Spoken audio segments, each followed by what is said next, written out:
Welcome to this week's edition of the ASF Scots in Us podcast, Edinburgh Festival Spotlight 2021. Edinburgh in August is festival month, and even with all the challenges of the pandemic, the city is amid a great in-person and virtual celebration of the arts. This week, we have managed to catch a few minutes with leading members of the Edinburgh Festival community for updates. I begin by speaking with Francesca Hoyt, Executive Director of the Edinburgh International Festival. And then Wendy McEwen spoke with comedian and musician Paul Connolly, a member of the highly successful Spontaneous Potter production, making a return to the Fringe this year. He gives us insight into how he and his fellow artists are feeling this year. Anthony Alderson, president of the Pleasance Theatre Trust, then joins us to speak of how it is different this year with less programme performances, but opportunity to try new and different presentations. And then I speak with Sorcha Carey, director of the Edinburgh Arts Festival, which has brought together over 35 exhibits in galleries and museums throughout the city. And we learn of the commissioned exhibit of Julian on Frederick Douglass, which is making such a large impact at the National Galleries of Scotland.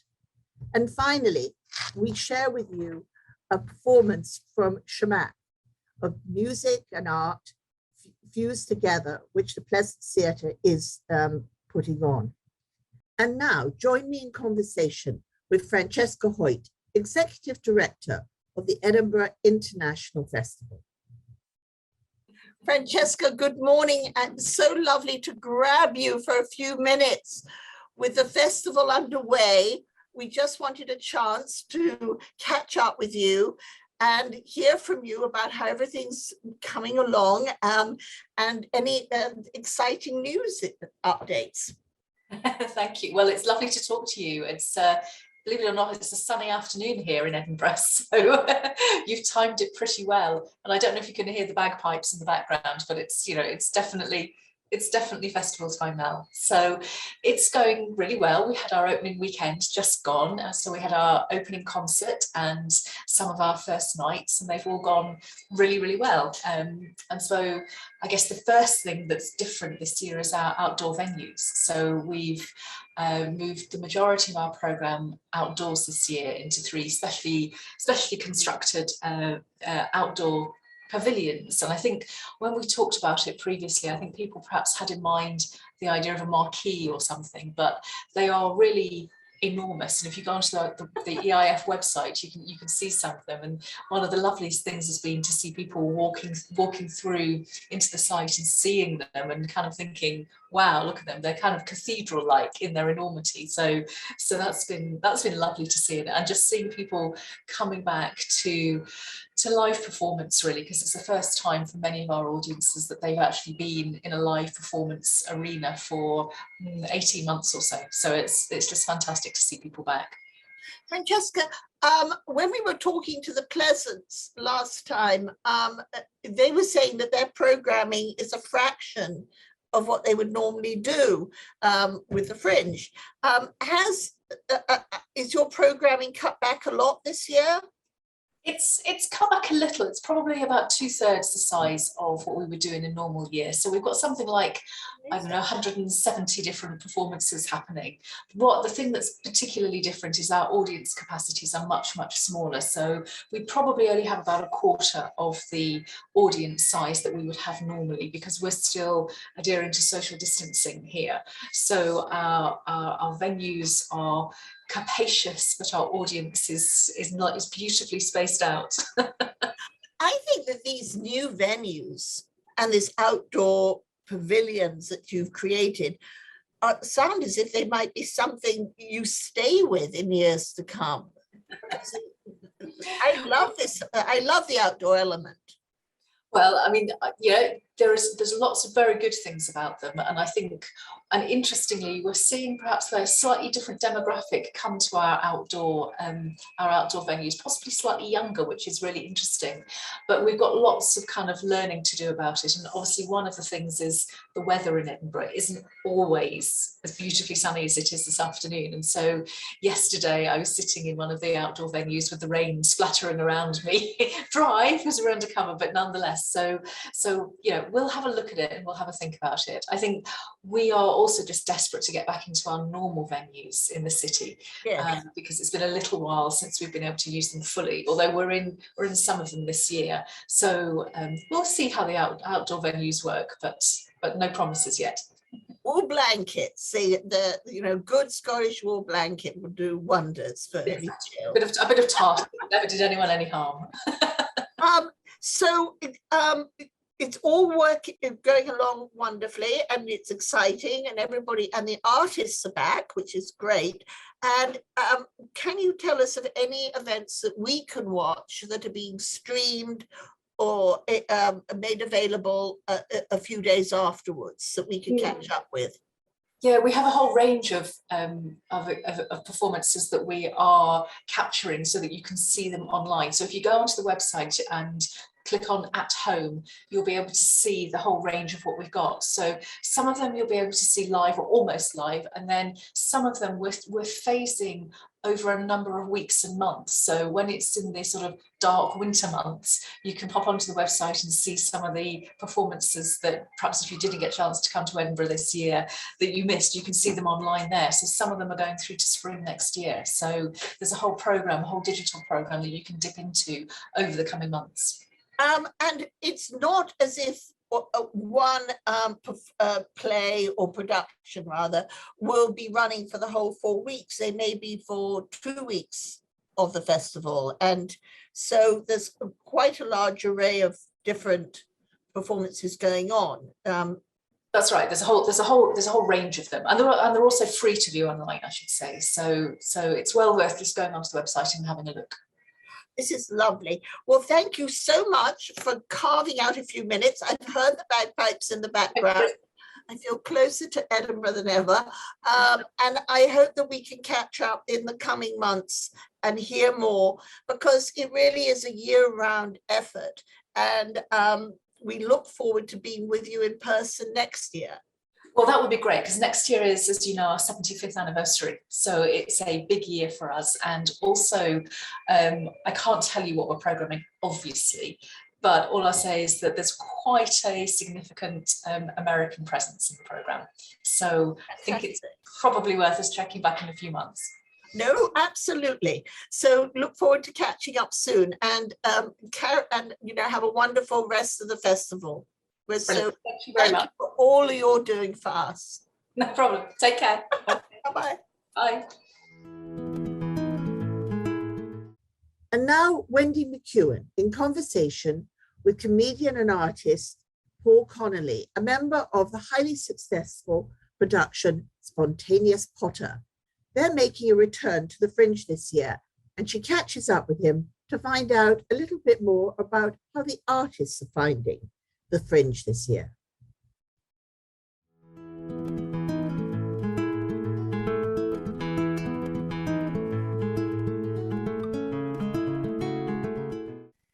Hello everyone, and thank you for joining us today. We have with us Paul Connolly, actor and improviser, who is performing, let me get this right, Spontaneous Potter, the unofficial improvised parody at the Edinburgh Festival Fringe this year. Paul, thank you for joining us and giving us an insight into how things are at the festival this year. So everybody has heard about the Harry Potter books and films, and there's even a Broadway show now. Maybe you could start off by telling us a little bit about what the improvised show is about. Yeah, sure. So we, the Spontaneous Players, is the group that do the show. We do an improvised Harry Potter fan fiction. So what we do is we go to the audience and we say, hey, what's a fan fiction that you've really wanted to see? What's the title of a story that you've really wanted to see? We choose one of those, and then we create a brand new adventure before their eyes. It's a show that's never been seen before, and it's never going to be seen again. So it's a different show every night. Exactly, yeah. Every time we perform, it's a brand new show, and it's the show that we in the room create. So it sounds like you need quite a bit of audience participation in the show. Do you see that being different this year with how your venues are set up? I think there's going to be some difference. Certainly, the type of show that we do, we tend to get the main interaction at the start, where we get the idea for the title of the show. So normally, what we do is we get people to write down suggestions on bits of paper, then pull them out of the hat. Now, obviously, we can't do that aspect, so we tweak that part every so often. In terms of the main show itself, I think as long as people are engaged, that's the main thing for us, and certainly that's the aspect I think that's going to be there no matter what. Yeah, and do you feel like with the smaller audiences, obviously it's going to be a smaller amount of people in the venues this year, it will be a different kind of show in terms of maybe more intimate with a smaller group of people? Yeah, it's an interesting dynamic. So we've had the pleasure to do a couple of performances in June down in Corby, and one of the things we found is that because people are spaced out a lot more, so you've not only got the smaller audience, but they're kind of a bit more spaced out. They're in their little bubbles spread out in the room, and people are slightly hesitant to maybe shout or to laugh in the same way, just because they're aware of the science of things that's happening. So it you have that, I don't want to call it a barrier as such, but there's that certain extra thing where you have to make sure you're reaching the person at the back of the room. You know, we always talk about as a performer, you're not performing for the person who's sitting at the front who got the great seat and can see the whole action. You're performing for the person at the very back who maybe arrived late or whatever it was and is all the way back there. So you're having to make sure you're communicating to them. So I think that's the one difference we find, is that we have to make sure to get that energy out there for everybody who's in the room. Mm-hmm. And have your group done any other activities that are different pre or post show because of COVID restrictions or different things going on with the festival this year? So just in terms of sort of activities that we've been doing with performing the show, it's interesting. So I think we've all kind of taken different approaches in terms of what we've done in the year and a bit. Some of us have done the streaming side of things, so doing improv on Zoom or other platforms. Some of us took a bit of a break. You know, it was more of a case of saying, okay, this isn't quite the medium that I'm used to performing in, so I'm going to wait until we can do something that's a bit more like that.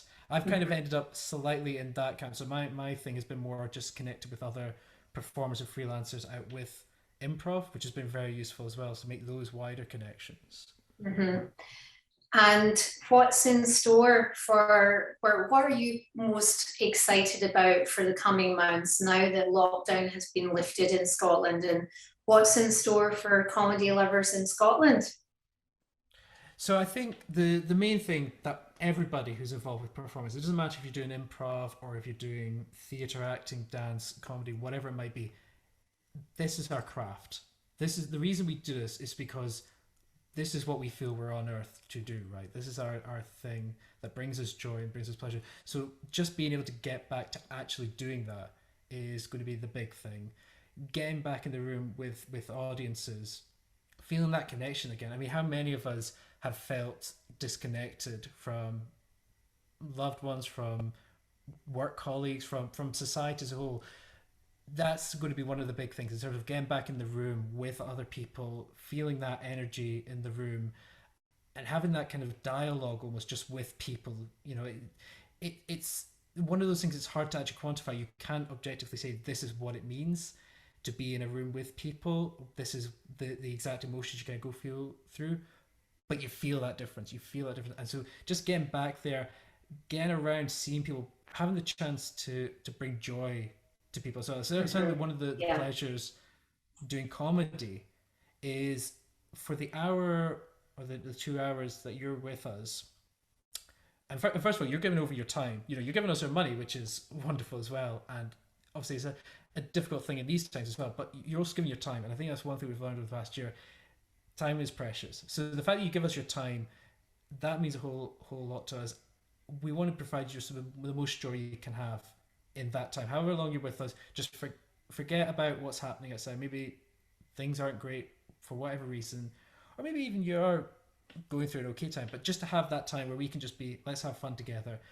That's the thing I'm going to look forward to, going around the country, going around the UK, being in rooms with people again and being able to do that and bring that joy, and for them to bring the joy to me, because as I say, this is what I do. It's reciprocal. Yes. Yeah. And I think it's going to be an interesting festival this year, because the festival's not going to have the quantity of international visitors. So it's going to be a lot of Scots watching Scots. Yeah, well, it's a really fascinating dynamic. So obviously you do have the UK-wide scene, so you will have the potential for, and I do know some friends from, as we refer to it, south of the border, let's say, those who are English-based and Welsh-based, who will be coming up for some of the Fringe, but it is a much smaller event. It's going to be, and that's not a surprise to anybody. You know, I remember doing Fringe shows where you're in a tiny room and you've got 50, you basically a cupboard that you've got 50 people packed into, or because there were all those venues before. Yes. Yeah, and you could do that. You could do it. I performed. I remember when we did Spontaneous Charlotte, which is another show that our group does.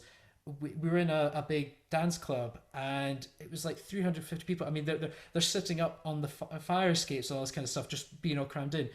You can't have those kind of shows. So the shows we are going to have, it is going to be that slightly different dynamic. It is that more in intimate in a different way, because it's not going to be as many people there.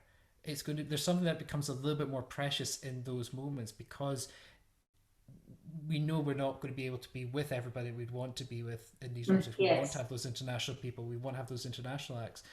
So the moments that we do get to have together to perform and to see this stuff is going to be precious. And certainly in terms of the venues as well, that's going to be one of the ones that looks very interesting, is a joint venture with Gilded Balloon, who Spontaneous will be performing with at this Fringe, and Travers Dance Base Zoo, and I think another venue who I forget off the top of my head, but they're converting a multi-story car park into a big performance venue. So it's all going to be open air? So it's all open air. So the very top of it is accessible from the street level, and then the layers that are the actual, the kind of interior car parking, there's going to be loads of stuff called multi-story. And that kind of thing looks phenomenal, which you can understand in normal times. You wouldn't have done something like that necessarily, because you would have had so many indoor spaces. So seeing these outdoor spaces being used is going to be really fun and fascinating. Yeah, well, I think it would be great if you could make some reports back to us on how the festival's changed this year, what you've noticed, things like that. And also, we'd love to hear how your audience felt about your shows this year. That would be really nice to hear. Well, it was wonderful to talk to you today, Paul. Thank you so much for joining us. If anyone is lucky enough to be in Edinburgh, they can see Paul at the Gilded Balloon TV the last week of August. And for those of you who can't see Paul, we are happy to be able to run a clip now to show you some of his performances. Thank you. Thank you.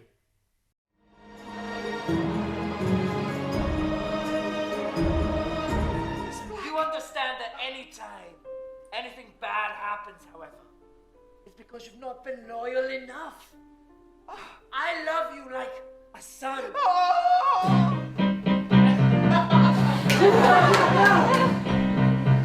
Between semblance. He truly does have the eye of the tiger. Oh, looks a bit rocky up there. He's heading right for the centre of all of the zeppelins. Wait, what's he doing? He's braking. No, he's accelerating. Is he braking or accelerating? I can't tell. I think his foot's on the clutch. He's changing gear. He's indicated. Do you like it when people introduce themselves? Is it your real name or a secret code name? What? Well, is it your actual name you're going to give me, or a discreet little know me by this name so nobody knows I came into this particular establishment sort of name? Why do you put this mask on? We've never just... That's our first kiss. I know, we've had such a Crap, fuck off. Look, I'm but one student here. Hogwarts wasn't founded by one person alone, it was founded by 4 people. We have more than 4 in this school now, and every one of you is cool. Every one of you can stand up and fight a dragon. Even Longbottom. Yeah, even me. Not even you, especially you. The prick of the erection. I was going to sing some more. The contents. I like you. I don't like you. What if it was one person who was the brick, then if they died, then the brick is gone. So what if it's not about the person themselves, but the position? No. And nobody ever notices because we're just in the background. Yes, we're layered like a lasagna. What the fuck are you doing? Get away! We're literally in the background. Get away. I followed every one of your so-called rules. He makes them up. He changes them. He Well arbitrarily changes them. done! I realized that every day the rules were changed, and I jumped through hoop after hoop. Yes, you even went in the cupboard, as I recall. You played God for years. You drove me mad. He made you wish you could be someone else, didn't he? It's just a teaching position. Listen, this is already very confusing. It's simple. He drove me mad because he made up rules and regulations. I sought for the last 10 years to pick up a plan to get him into Azkaban. I have put that plan into effect, and now... Yes? You're done. Done. He's done for. And there's no Dark Lord. No Voldemort. It's just you on your own. That's not even a real fucking tattoo. I trusted you because I thought I couldn't trust you.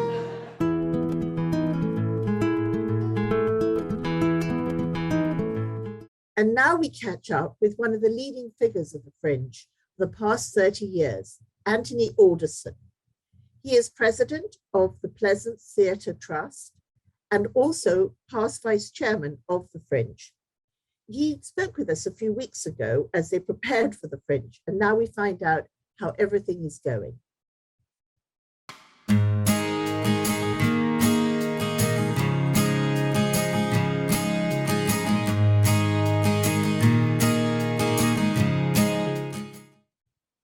Anthony, good morning, or rather I should say good afternoon as it is with you.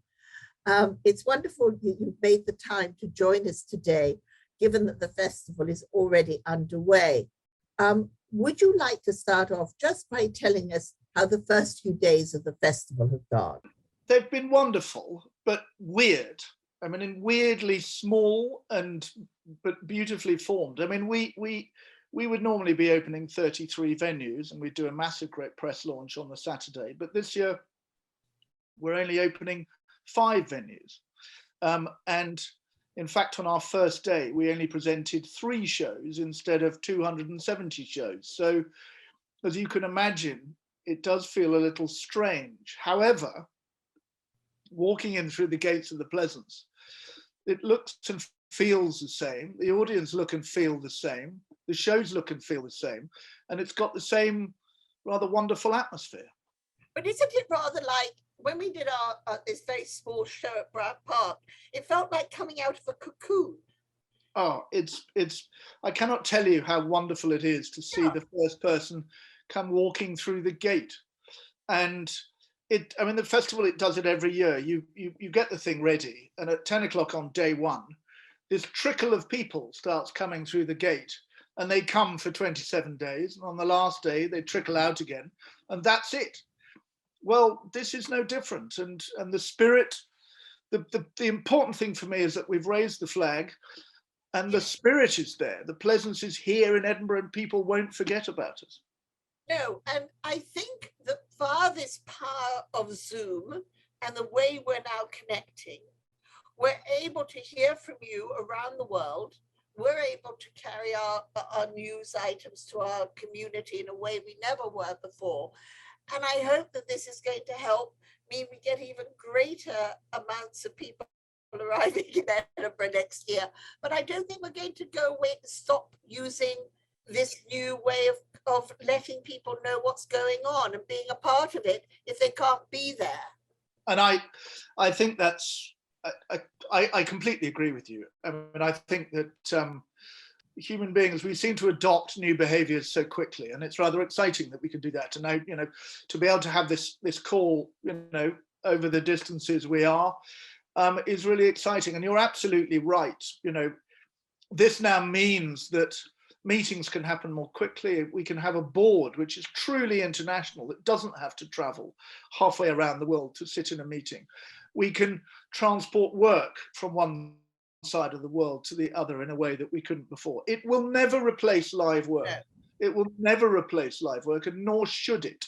But maybe there's a brand new genre in there waiting to be found. But for instance, I was just talking to the Edinburgh International, and they were talking about their new outdoor spaces they put together.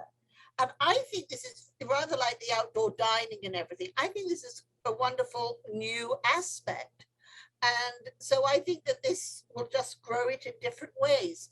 But before we, because I know you're so busy today, we have you for a short time, can you tell us a little bit about the shows that are available online or that are streamed or will be available a few days afterwards? Absolutely. Well, we have so our full program is about 40 shows. 12 of them are online. They have been created with a number of partners, including Falmouth University in Cornwall. We've had 7 shows be down there, being recorded in a studio. They were put out as live. One of them, a number of them with partners from other theatres around the country. There's a lovely show called Shamanic, which I've sent you a clip of, and they are a Scottish company. They're supported by Made in Scotland, which is a fund through the Fringe Society that comes from Creative Scotland. And they're a band, but there is this wonderful painter called Maria Rudd, who in a live setting paints on a piece of glass that is then projected onto and mapped all over the sides of the buildings. And we did that back in June, and it's an hour-and-a-half long concert, but you get to see the Pleasance courtyard in a way that you will have never seen it before.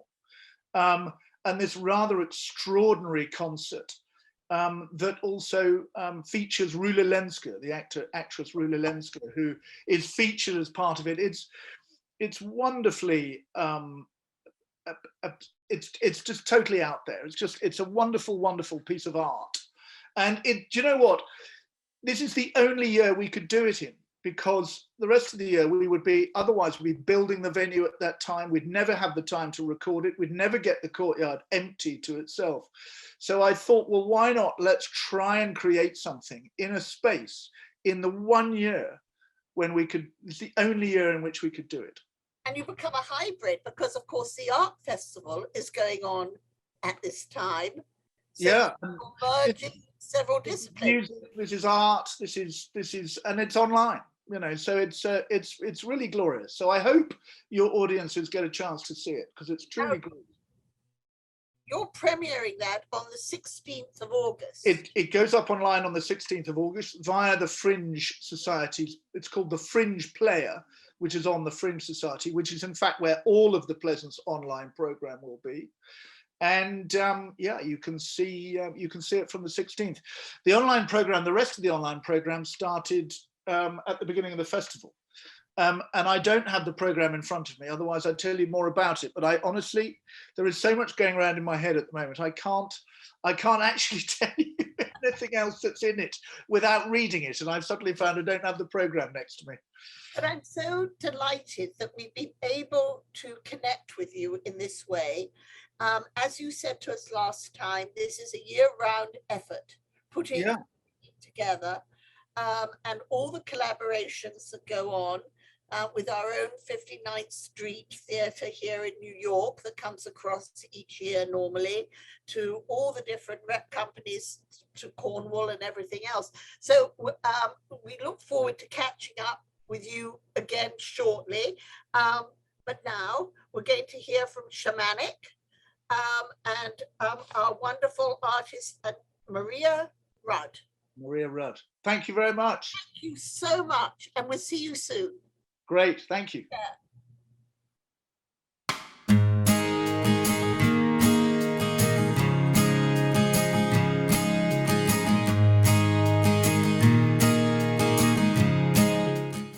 the Edinburgh Art Festival is the newest member of the Edinburgh Festival, joining in 2006 and bringing together over 35 galleries, museums in an explosion of art throughout the city. We catch up with Sorcha Carey, director of the Edinburgh Art Festival, to tell us more of all things art. Sorcha, good morning, and thank you for joining us. We're at a time when you must be so busy with the art festival now underway.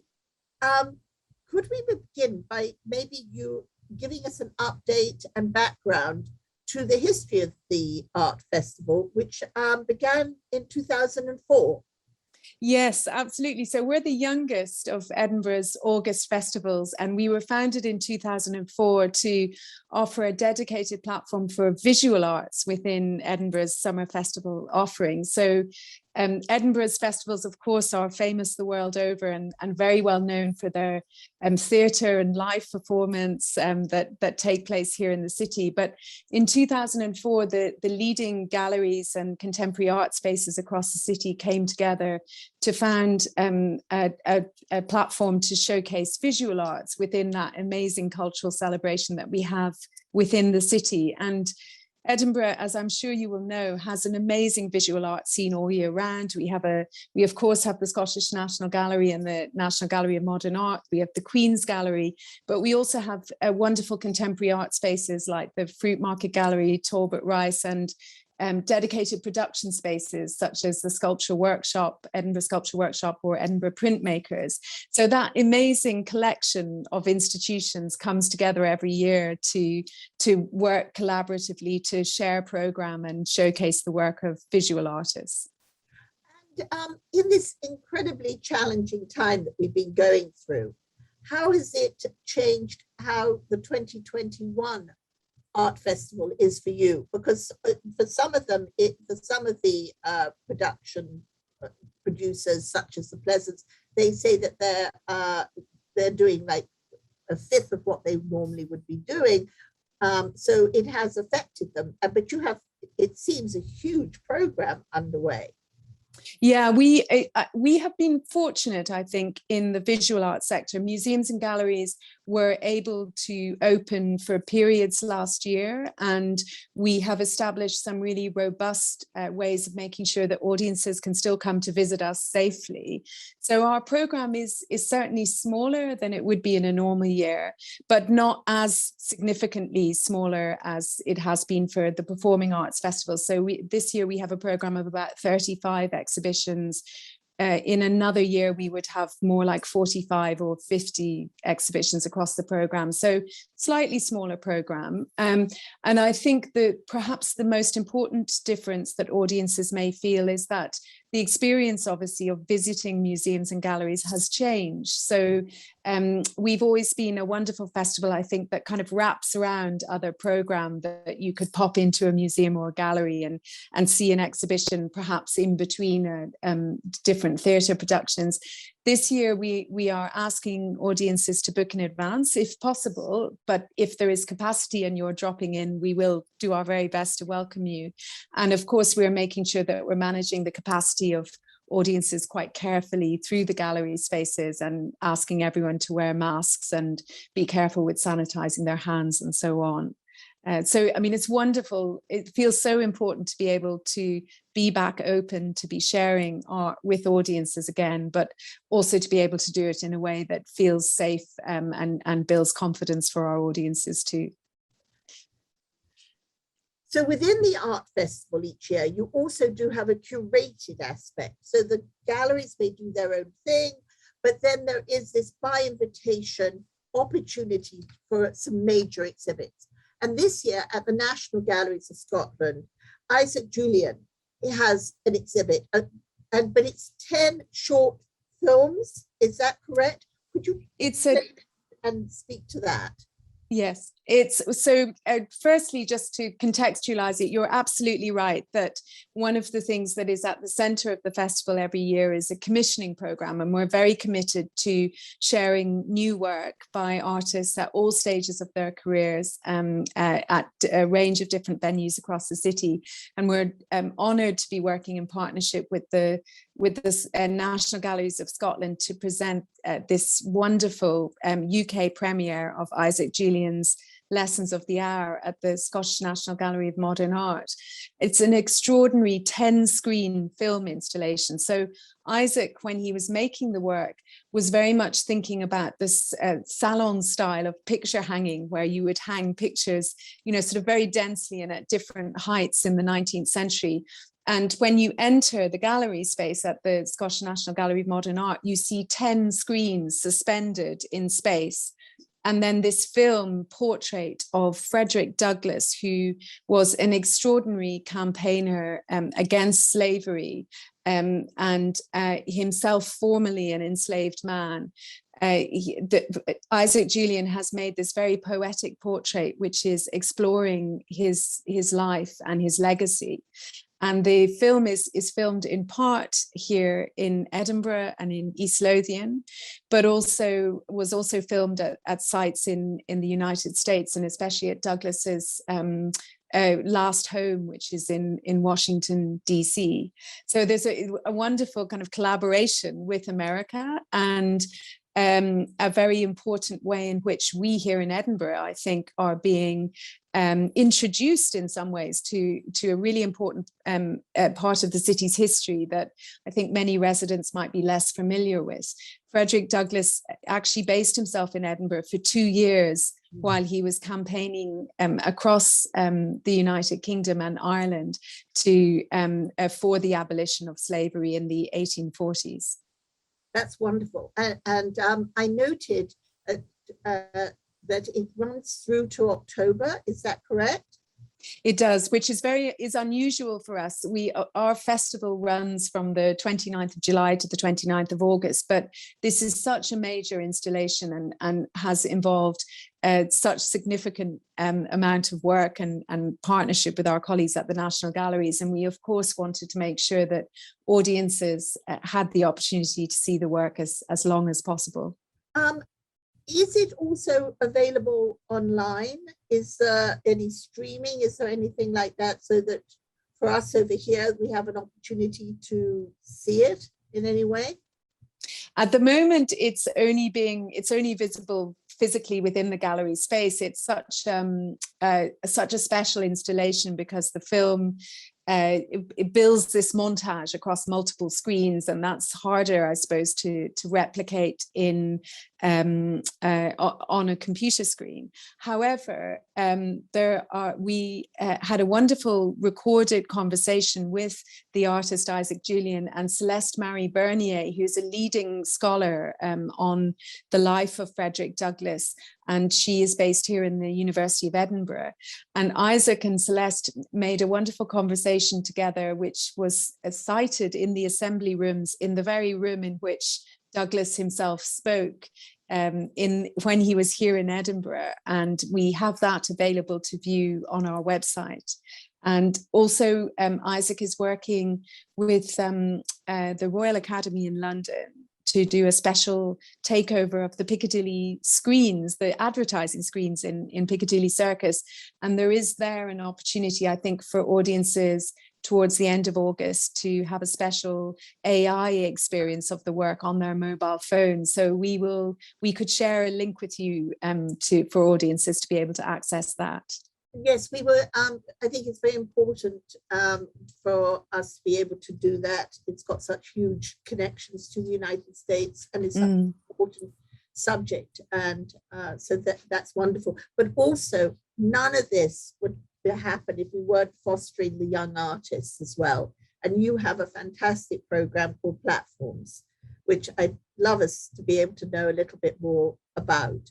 And is there a sort of certain winners? Do you call for them to make submissions that I saw in January, but could you explain a little bit more about this platform? That would be yes. So about 5 years ago, I think we were very, very conscious that Edinburgh, in the visual arts, that it can be quite challenging for artists to find ways to present and share their work with audiences and with the festival audience in Edinburgh in August, because there's such a premium on space, and every available space in the city gets turned into a stage or a pop-up gallery and so on.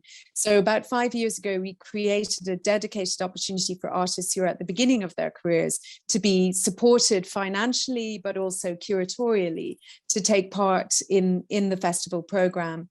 And we issue an open call every year for artists who are based in Scotland and who have graduated about 2 years before and no more than 10 years.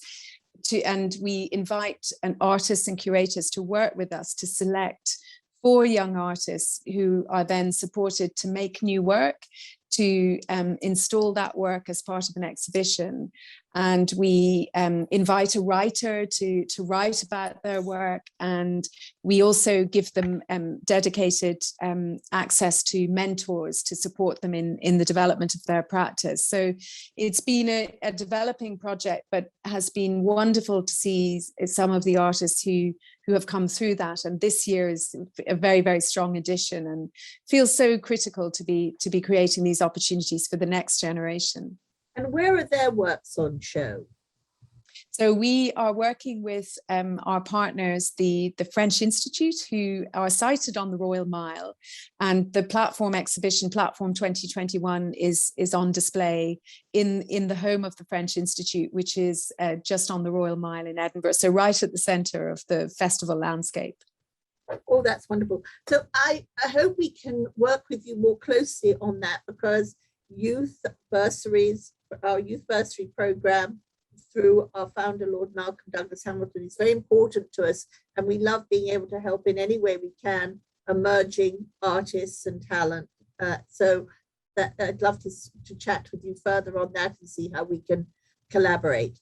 That'd be wonderful. And also, Camilla, we have, alongside the opportunity for the artists, we now have a supported opportunity every year for a young emerging curator. So someone who would like to gain experience of working in a festival and a visual art environment. And we advertise for a paid program assistant every year who works on the platform exhibition, but also gets the opportunity to experience the full range of festival programming. And it's a really great amazing opportunity, I think, just to get that first-hand experience of working with artists and in a festival environment. That's fantastic. Thank you so much for sharing all of this with us today. We really, are so glad to be able to connect with you.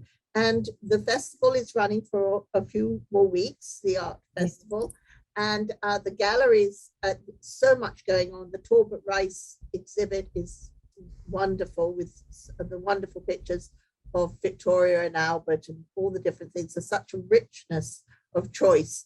So thank you very, very much. We look forward to catching up with you again very soon. Oh, thank you so much, Camilla. And yes, do keep in touch, and hope to see you in Edinburgh soon too. Exactly. And now we share a clip of Shamanic, a wonderful fusion of music and art, courtesy of the Pleasance Theatre Group.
I hope that we have brought the festival closer to you today.